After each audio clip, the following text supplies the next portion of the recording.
How's it going? How was the show? How is Reg, everyone? wait, how long were you waiting for? I don't even know because okay, what? All Out ended when we were like at 5 hours or so, like a little bit past 5 hours. I went to the grocery store. I went to Little Caesars. I watched an MMA fight. I drank some water. Like You did all that? I did all kind of shit while I was gone. So you had like 3 hours worth of life. I went outside. I like smelled the air. All kinds of stuff. That's so funny. All right. So, Mhm. for those of you who don't know, you're watching the video right now, which is our review of AEW All Out. But Reg and I did a watch along for All Out. Then he left. I did a watch along for WrestlePalooza. I did the review for WrestlePalooza. And now Reg is here for us to do the AEW All Out review. So, we're getting shit done, bro. We're getting shit done. So, let's get right to it. All right. Because we want to wrap up this night at some point. Okay. So, You've all been right. talking for so long, Where Denise. do I even begin? Where do you want to start? Hey, you want to work our way backwards? You want to work our way from you know what? Let's just work our way from the top. Fuck it. All Yes. right, let's do this. Come on, we're gonna do a speedy version. Adam Easy. Copeland, Christian Cage, they defeat FTR. Biggest moment in this was Beth Phoenix going out there. A huge surprise, by the way. Wasn't expecting Beth to get involved. Go out there. She was trying to help out her man. Unfortunately, she ended up being taken out by FTR while Adam Copeland was freaking handcuffed to the ring. And this all happened after the matchup. This was fun, man. Reg, how'd you feel about this match? Yeah, when they announced that this match was going to happen, Denise, I think like the one thing I could have never guessed was going to happen was, oh, Beth Phoenix is going to come save them, take Stokely half the way away from the match. And that's going to be the kind of deciding factor. Just because I didn't, usually when like significant other or somebody gets involved, they get involved with somebody of the same like you think there's a woman that she's going to come in and fight her. She think there's something of that nature. Like, I don't think she'd be the one to come to beat up Stokely. Great big reaction for Beth Phoenix here in AEW because she's a known wrestler across our universe. There was one thing in this match that I was reading the internet, and there was people. It was some people that enjoyed it, and some people didn't like it. Same side that I was on. Of Which was? the boy Copeland, Adam Copeland, paying tribute to his old friend, Oh my God, Reg. paying tribute to his. I do not think it was an issue with Adam Copeland paying tribute to John Cena. I'm opposite on you on this one. All right, That was the yeah, best John okay. Cena moment of the night. On a different show, somebody else's Different show. That's show. crazy, insane, wild stuff. Yeah, but I think Beth Phoenix. It felt like Denise. They might have wrote her off though. Like she came, she showed up. FTR hit her with the big spike pile driver, and we might not never see her again. I mean, you never know. She can come back and she'll just like, bam, take out Dax Harwood or something and cash. That's true. It could be a thing. You never know. They could give her an opportunity to get her revenge on those guys since they did that. But I thought it was a great way to build some heat. It feels like there's going to be another match between Cope and Christian and FTR. So that's fun. Yeah, I also liked her taking out Stokely. That was hilarious. But they had to do this. I thought it was a nice moment. And that was one of the things that I did enjoy about AEW All Out today was I didn't feel like it was just match, and that's it. Like they threw in some additional surprises, and this was one of them. Yeah, I felt like the last show we watched, what was that, Forbidden Door? That it was just like, I loved it. It was a bunch of great matches, but the matches were like just match, intense match, then another intense match. Like it was a great pace, but this felt a little bit refreshing of having some surprising moments and some little things to break up the action in here. For reals. Alrighty, we got a couple of super chats here. This one is from Infamous Raider Loco who says, Reg the Tank saved me for Stephanie with great match. Yeah, shout out to our girl Stephanie who picked up a big win today. It was very fun to see. And an awesome match, by the way, that delivered. We got Yep. Brandon. Hey, Brandon. He says, hey, Denise and Reg, how are you? Also, I did a redo of the thumbnail to the shout out I did from you from when you hosted Busted Open for the first time. Hey, thank you so much, Brandon. Can you Awesome. send me the link so I can check that out? He also says, I added your pick to it. That's so sweet, Brandon. Thank you so much, bro. That's very nice of you. What's up, All right. Brandon? Next up, we got Eddie Kingston versus Big Bill. A very quick match, by the way, that had a little bit of a fudged up finish. But Eddie Kingston came out. He looked very happy. He was gone for 16 months, went out there, was trying to chop, chop, chop, bring down Big Bill, was unable to, and Big Bill just took him out, man. I liked the having to fight upwards from Eddie Kingston for Big Bill because I thought it made Big Bill look, like a force to be reckoned with, which he should. How did you feel about the match? I thought it was a serviceable match. I think this is a part of the reason why they brought Eddie Kingston back in this capacity, because ring rust is a thing. Being out of the ring for 16 months, I was at the show where he broke his leg. That was like a gruesome injury. You don't just come back. You were at the show, Reg? Yeah, I was at the show in Ontario. Yeah, the Yeah, New Japan yeah. show. It Yeah, was I a was there. show, yeah. So like coming back from a gruesome injury like that, you don't get just thrown back immediately into the fire, Denise. Like you can't be in like these big angles. You got to work your way slowly back in. And I thought this match with Big Bill was that. We saw a lot of what makes Eddie Kingston great. He's chopping Big Bill, suplexing him, talking shit. He looked great and looked happy, like you were explaining here.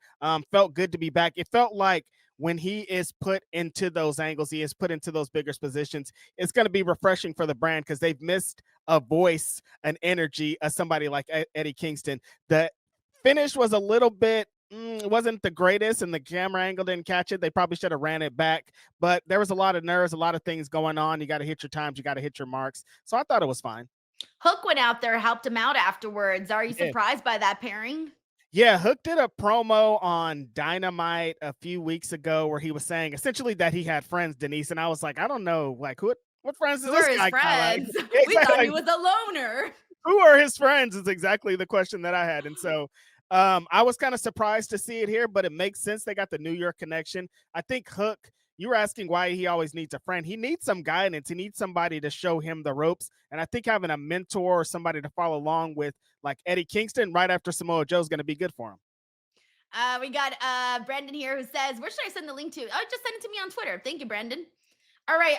Next up we got Mark Briscoe versus MJF in a tables and tax match. Wow. Yo, this was fun. At this point of the night, this was my favorite match at this point.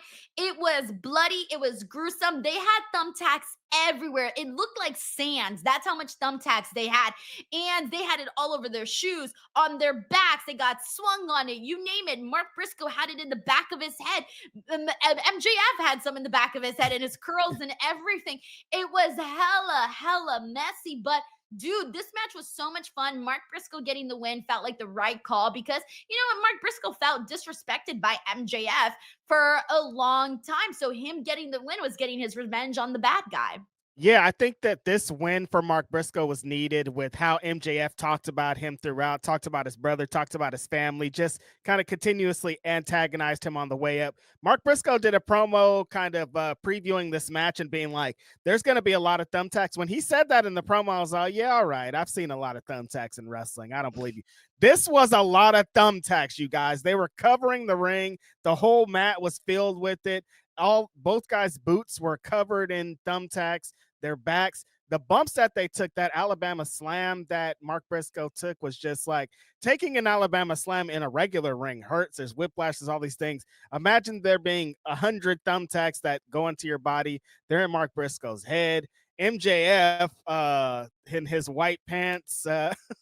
Oh my god, it looked like he had a big giant, like it looked like he forgot to put his pad on and he was on his period. The visual of MJF and that big red spot on his pants was just Yeah, they like, castrated him. Just whoop. right? Yeah, It's like, man. actually the period option is much more appealing. Yeah, that's a fact. Like castration sounds crazy, but like that Yeah. visual of Mark Briscoe between his legs and he gets up with that, just like a bloody, violent. I think with the story that they told going into this is the kind of match that you needed. The table spots were disgusting. This was like following what MJF did in Arena Mexico against Mystico and that kind of bloody feud ending match. This was exactly that too. It was bloody, violent. MJF for a while was cooking, but then Mark Briscoe came back, got the froggy bow through the table, like really got to represent who he is and show that he is worth being in this match with MJF and he should get this big win. Up to that point, like you said, Denise, this match was the best match of the show, but then it just got better from there. All right, so do not hate me when I say this. You're ready to hate me? Okay, my least favorite match of the night, once again, the Hurt Syndicate versus Ricochet and Gates of Agony. I thought Gates of Agony looked good, It's fine. but once again, my least favorite match of the card. Why? I can't get into it. I don't know why, Reg. You But I can't was get into happy. what? I can't get into the Hurt Syndicate matches. Ever, never, not nothing they can do. Because people like what they do. I like what they do, but I told you I like what they do separately. That's fair. I know Fair you're gonna enough. say I hate tag team wrestling. I You're mean, gonna it say is that. You're what it gonna say that. is. You're gonna say that. I know you're gonna It's say because it. they like tag out to each other. Like anytime there's tags involved, you are not involved. That's all Oh it is. yeah, for sure, for sure. I thought Gates of Agony looked good, and I was happy Ricochet and Gates of Agony got the win. Yeah, I think them getting a big win on pay-per-view is important, Denise. Coming into this, everybody just thinks, oh, her syndicate's going to come in here, throttle these guys, beat them down, leave the But match. this But was their better. This was their best PLE pay-per-view match. agreed. This felt like it was a back and forth. Everybody kind of got their shine. MVP got a lot of shine in here. He did some of his signature moves. Ricochet's always that guy. I think Gates of Agony the last couple of weeks have really shown a lot being next to Ricochet. They feel like big money players. And I think this match kind of cemented it up. Like they're in here with some big bad dudes, but they'll fuck them up. They'll go toe to toe with them. They'll be just as good. They utilize a strategy that I thought they should get Bobby and Shelton out of there, beat MVP, and that's how you win. Hey, simple pimple right there. Wait, is that even a saying? Do That people is say not a that? saying. No, no one Simple ever says pimple? that. Yeah, I think you just invented that. Is There's that a no way I saying? invented that. No one says simple pimple. What the hell is that? Simple pimple. It No. rhymes. Yeah, so All right, guys, I'm broken. I'm broken right it's now. been too long. It's been too long. All right, we got Mercedes Moné defeating Riho for the AEW TBS Championship. Someone in our watch along had the best description of this. They said Riho is working like she wants to keep a full-time job with AEW. And I thought that was the most accurate description of this match because Riho and Mercedes worked beautifully together. Reg, the meteoras that she hit on Riho a couple of times, perfectly executed on the outside of the ring, on the inside of the ring, the knees to like just all of it. I thought Mercedes and Riho had really great chemistry, and it Yes. made me go, you know what? I'm so tired of people disconnecting with Riho and always, underestimating Riho. She can go, man, and she showed that today that she can go with Mercedes Moné, and that's why she was in AEW in the first place. Sadly, the crowd wasn't that interested in this match, Ooh. but the match was phenomenal. I even thought for a split second it was gonna be one of my top favorite matches of the night. Yeah, this was when they announced it initially. I was like, there's a mode that I think these two ladies can get into. And if they have the chemistry and everything's right, they're going to have a great match. Immediately, you can see that these two women had chemistry in this match. The confidence and the way that Riho was looking in this, of like, I don't care that this is Mercedes Moné. I don't care she has all these belts. I don't care about none of this. I'm coming to win this match. I'm going to do a couple of things. Those double stomps she did on the outside from the apron and then from the announce table were awesome. There's a bunch of times where she had Mercedes like having to get out of the ring, having to get away from her. She had a bunch of great counters. She was utilizing that single leg crab to get Mercedes off of her game. But Mercedes is like one of the best counter wrestlers there is in the business. She used a lot of those kind of counters she's been using on the way up in this match. And I think that once they really locked in and they started to get to counters for counters, when Mercedes gets into that mode and she has one more counter to defeat the opponent, that's when she's kind of the best Mercedes. This was, if it wasn't a show filled with amazing kind of crazy off the wall matches, Denise, this could be like the best match Yeah. we've seen in a while. But like it was such a dense show that it kind of got lost and the crowd wasn't as receptive as they should have been. But this was a great match, you guys. Watch this match in a vacuum. You'd be like, damn, Mercedes cooked. I know people go on the Mercedes. They knew Mercedes was going to win, so outcomes kind of have to do with it. But just watch the match, man. It's fucking awesome. Yeah, the match is great, but it's also like you can't really blame the audience. One, with that expectation of Mercedes Moné always winning. Not even that. To me, that's not even the biggest thing. And the biggest thing is the fact that they didn't really give this match a build. There wasn't a story. There was really nothing huge in it. Riho, just came back and it was like, bam, match. That was it. Like Rio has been gone for how long? People need to get invested in people. I know That's sometimes fair. for other people, it's just like, oh yeah, I like this person. I remember them. But for other people, they kind of need a little bit more. Right. That's very fair. I'm a Rio freak. I've known what she's done in AEW, and I knew what the match was going to be. But I understand people wanting build story, something more to bite into. They didn't do a lot of promos back and forth. They didn't do a lot to build it Nothing. up. They were just like, it's going to be a great match, and it was. But I understand why they wanted more. We got Issa David. Issa David, thank you so much for sending in the super chat. It says, AEW was the NFL and WWE was Pee Wee tonight. Kudos to MJF for putting over Mark. Big win. I hope he gets a bigger push. Shock Tony lost. Monet now 26 days away from beating Jade's TBS record. Oh my God, she's 26 days away. Why did it feel Wow. like Jade's reign was longer? I felt like Jade feels longer to me. Like when I think about her reign, it felt longer. I think because Mercedes has so many championships and you're thinking of the other ones, but she's had the TBS belt for like a while since what, last Maybe, Double or yeah. Nothing? Yeah, Double or Yeah. Nothing 2024. So like it's been a minute. I guess it just doesn't seem as long, but it's been a long time. Wow, I didn't even realize that. And yeah, I agree. Kudos to MJF for having Mark win. I do think that was like the right call to make. Thank you, Issa David, for this generous super Yes. chat and getting your thoughts in as well. We appreciate it. All right, let me see. Now, from this point on in this review, you are gonna get a bunch of this match was fucking awesome. I even said this at this point in the show, once we started with the unified championship match, I said, bro, all the next matches are all the matches I'm most looking forward to. Like this run that they went on, Run. Woo. this run that they went on needs to be studied It because you saw does. some incredible matches. And the match we're going to get to next was my match of the night, Reg. Mhm. It was the AEW Unified Championship match with Okada, Takeshita, Mascara Dorada. All I gotta say is, Tony, give Mascara Dorada a big ass bonus because that Bam. bro, I love Okada, I love Takeshita, give them their kudos, but damn, Mascara Dorada made that match. I He don't care did. what anyone says. He was the standout. He was the MVP. He went in there and busted his ass in that match. Yeah, I think he wasn't.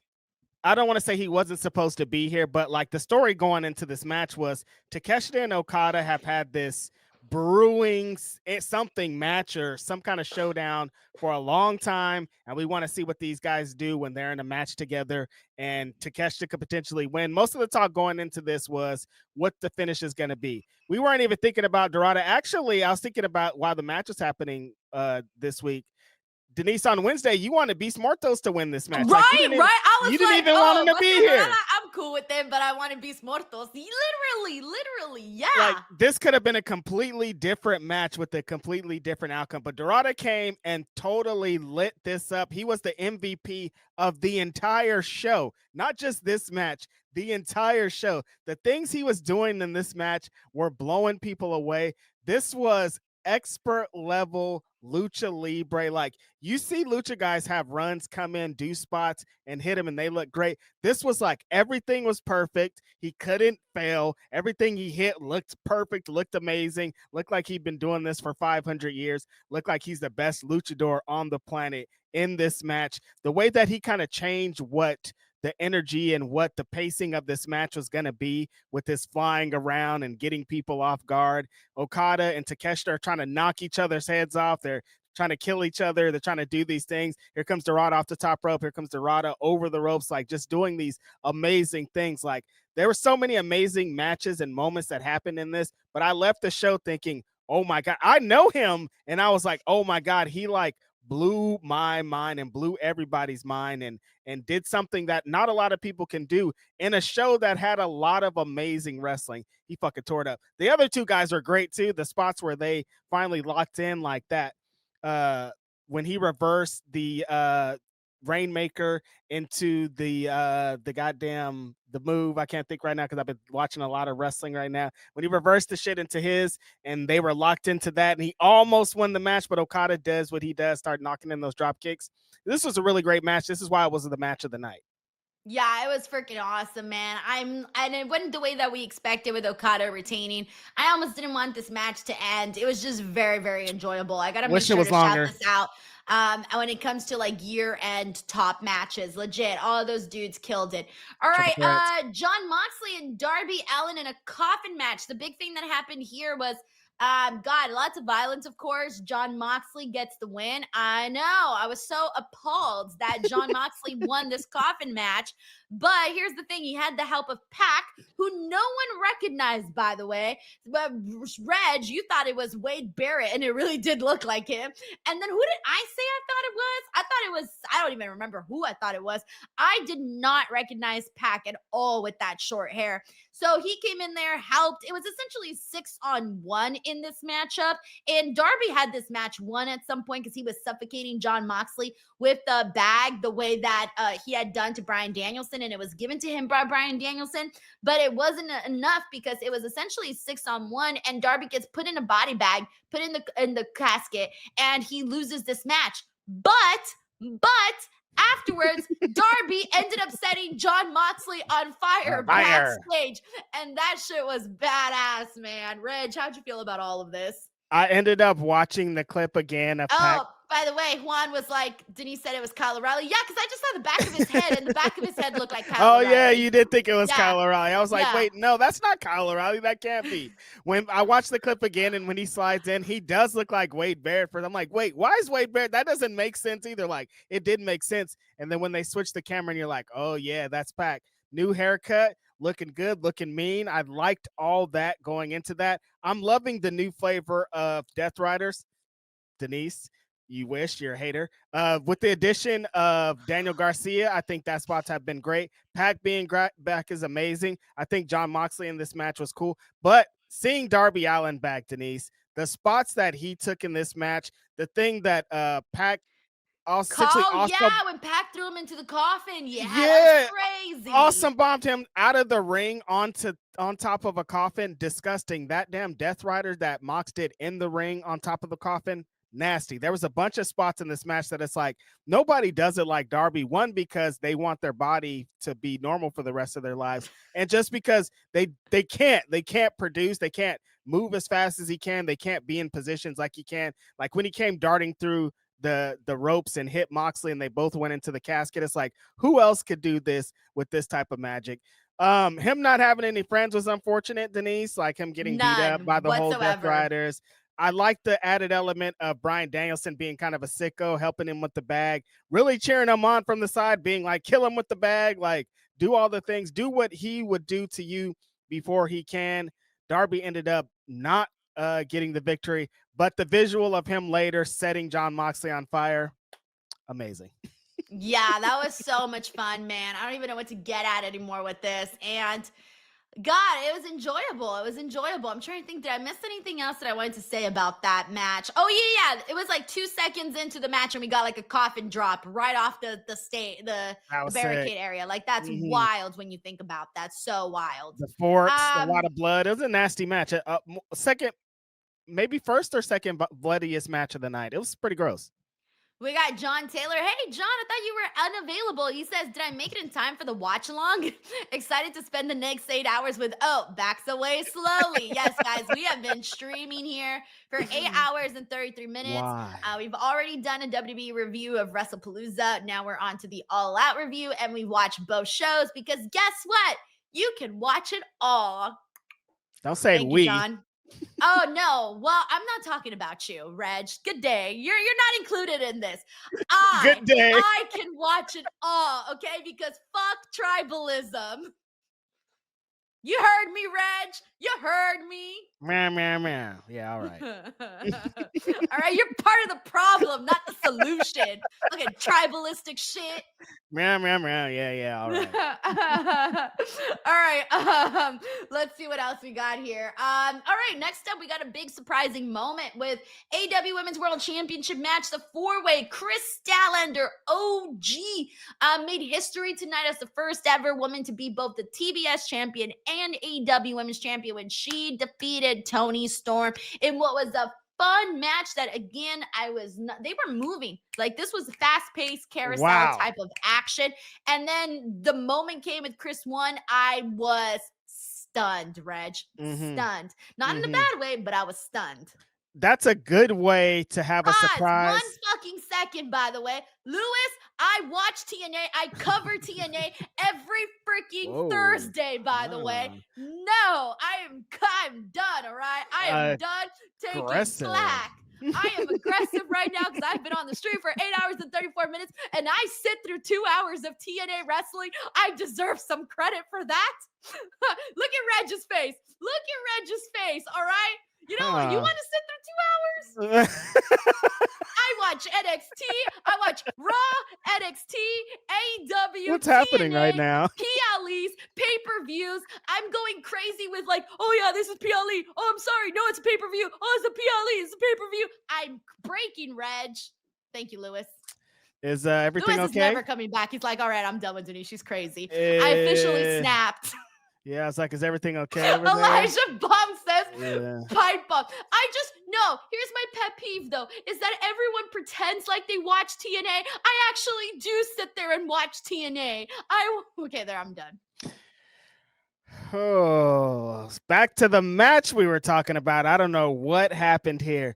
Yeah, the most surprising moment of Lewis the says, I night. still love you. I do too, bro. Thanks Yeah, for the rant. Lewis knows you're nuts. He's on your pod. He's on your stream. The most surprising moment of the night was Chris Statlander winning the AEW Women's World Championship. I had posted a little bit of our reaction on Twitter because I had to go back and see it, and it's hilarious. Coming in, what? Coming into You heard that? Whoops, yeah, that was my water bottle. I'm sorry. Jesus Louise.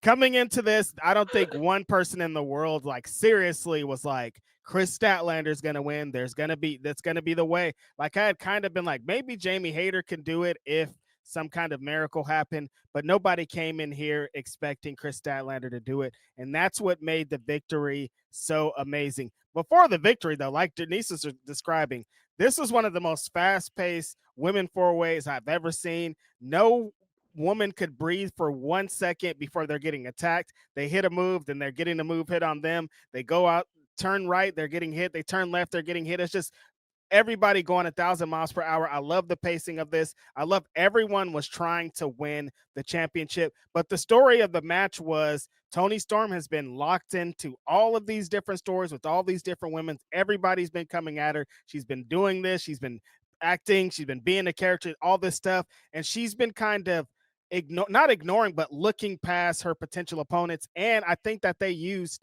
her creating or her requesting this match against her. They're like, okay, you want three different opponents. You're getting a little too big for your britches. Now you think you can beat three women in one match? That's just not how this is going to go. Chris Statlander kind of coming out using Willer Yuta pin to Oh, win the AEW Women's forgot about that. Championship. A lot of stories are being told here, but I think for an AEW homegrown, nothing an AEW fan loves more than seeing someone that they've watched for years and years come from the bottom of the card to the top, well deserved, and doing it with finesse and looking great and having great matches all the way up. Stat has done so many amazing things for AEW and been a team player, workhorse, all the things you could ever want out of somebody in her division. A well deserved win here. This match was awesome. This win was awesome. Tony's facials off of it being like super surprised, but kind of happy, but kind of weirded out was great. I thought all of this was really awesome. And by the way, I also agree with Travis Schultz here, who says I was really impressed with Tekla. Dude, Killed it. that core strength that she was doing when she was on the turnbuckle, like it was crazy. She was going up, she was going down. I'm like, bro, like that core strength is pretty intense. She's so good. She's gonna be as a heel an opponent for everyone. Anytime they have a babyface champion, she's right there to be a nuisance to them. She fills a great spot. She looks great. Her moves are awesome. Like everything about her has been a huge success in AEW. We got John Taylor here who says Denise has been on the stream so long that I literally did a weekend's worth of stuff and she's still live. Still live, dude. A whole work shift worth the stuff, and she's still just talking. Yeah, talking, don't forget I talking. did 3 hours with Busted Open today too. Damn. So I don't know, do the math. I can't do math. A I lot. can't do math on a regular brain. Now imagine like 8 hours and a half streaming brain. Almost 12 hours. This is a long time. Yeah. Thank you, John. We got Reese Johnson here who says, amen, Denise, preach, you are wrestling goat. Let's effing go. Thank you, Larice. Thank you. All right, we got two more matches to get into, and the next one was my second favorite match of All Out, and it was the four-way ladder match for the AEW World Tag Team titles. Brodito, my champions, not Reg's champions, because I've been the one that have been supporting them each and every single week. Reg is a bandwagon fan because his true heart lies with the Whoa! Young Bucks. Anyways, they defeated the Young Bucks, Jet Speed, and Don Callis. Bro, how can I even like summarize this match? It was a spot palooza.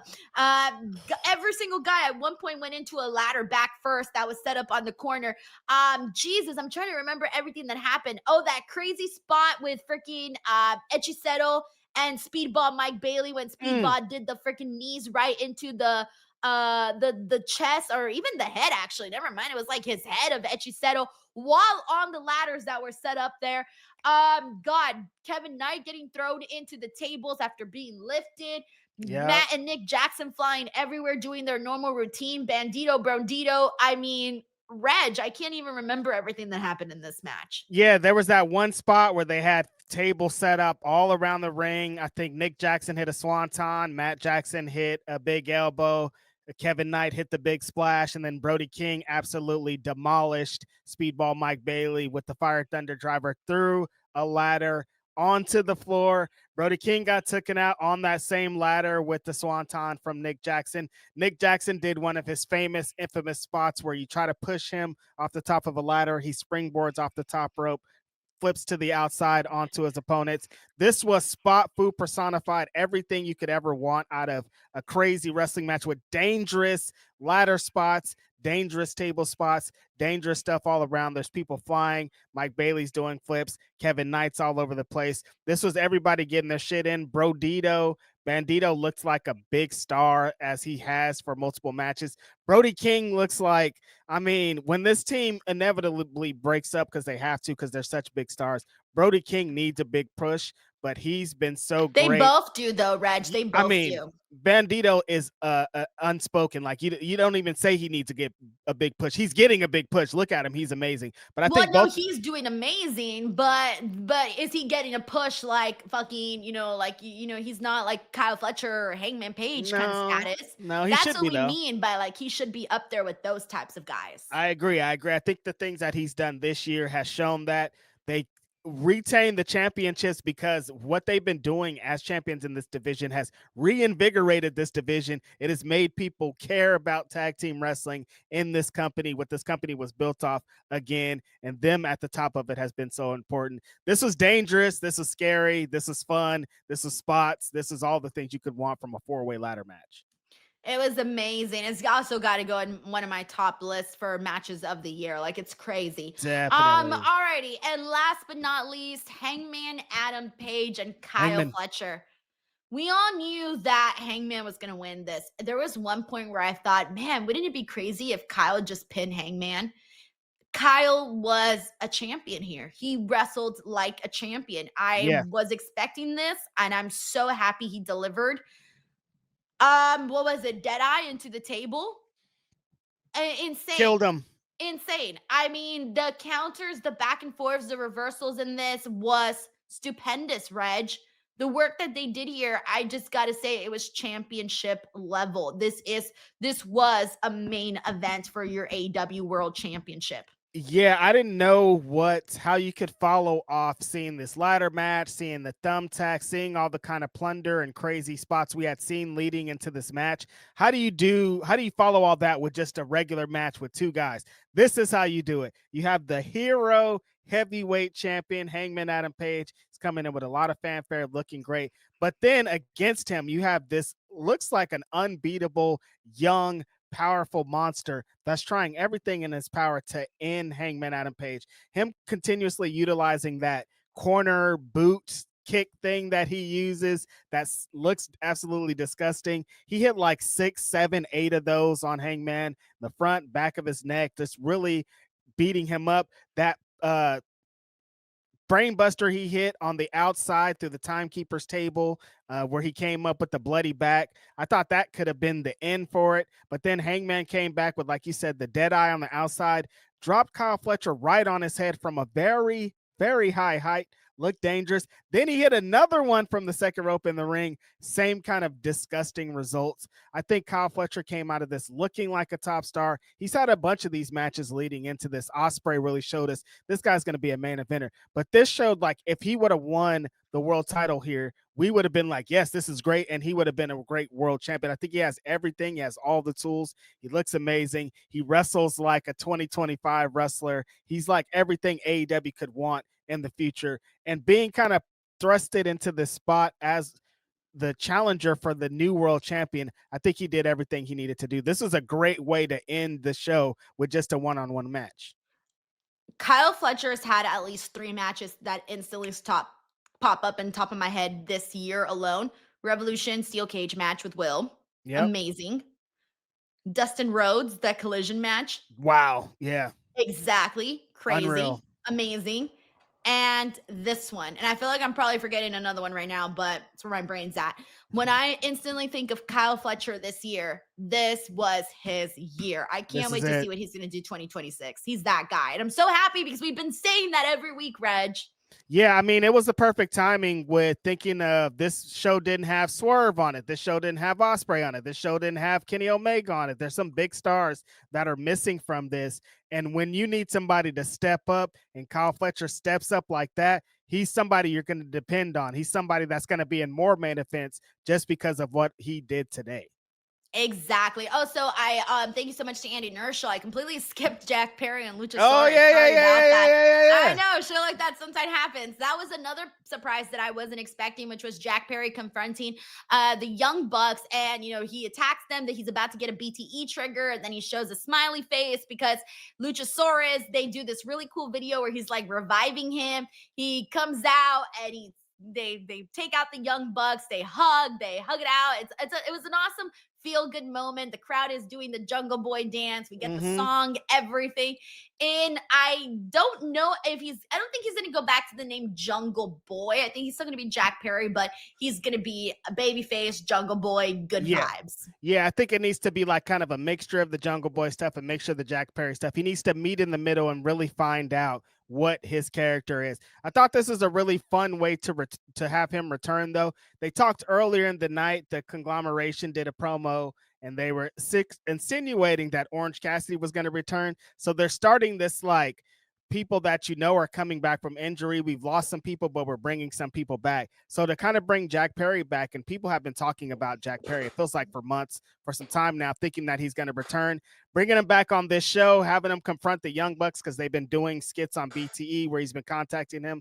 They've been kind of ghosting him. They've been playing off that story. This is why BTE is so important. Again, you guys, and then reuniting them with Luchasaurus. They played that video a few weeks ago when Luchasaurus returned, and sickos were like, I think that's Jack Perry in the video. And I was like, what are you even talking about? And they connected those dots. A lot of people connected those dots at the BTE videos. Yeah, it was like, what are you guys talking about? But they did that, and I think this is the best way to bring Jack Perry back. Because Jack Perry, I will always say, represents something really big here in AEW, and they need to utilize it, and that Punk shit got him off of the path that he was on. Get him back on that path, get him back to where he was, and I think shit could really cook. I thought it was a really fun return.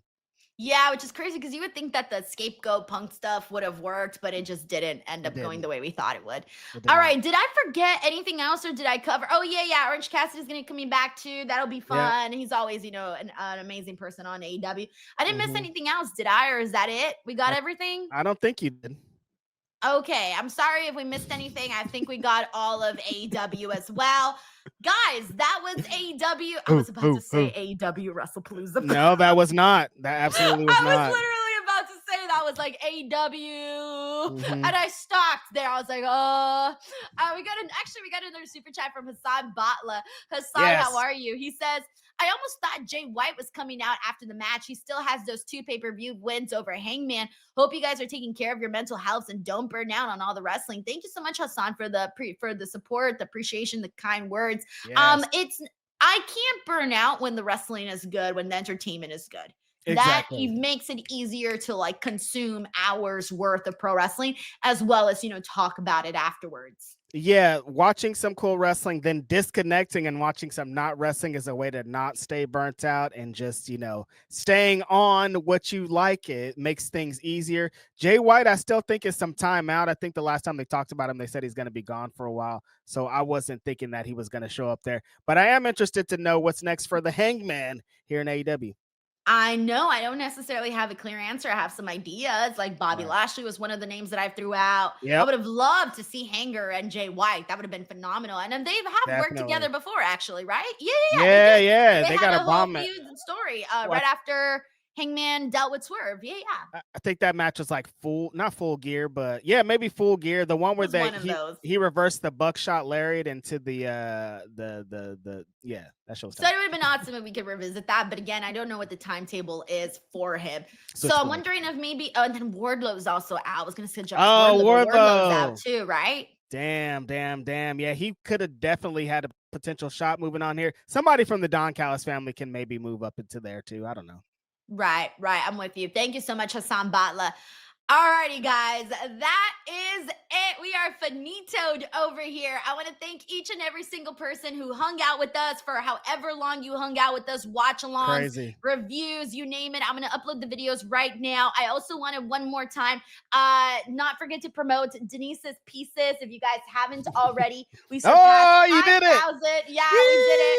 We surpassed 5,000 subscribers. I posted Ooh, the link in the ooh, description box below. So if ooh. you guys want to go give it some more love, please do so. It's Denise's Pieces on YouTube. It's my new wrestling clips channel. It really needs some love. Look at it. It's a baby. Look at its sad little views. Go Uh, give it some love so it won't be so sad no more. I will be keeping an eye out for all of that. Reg, where can the people find you and support you?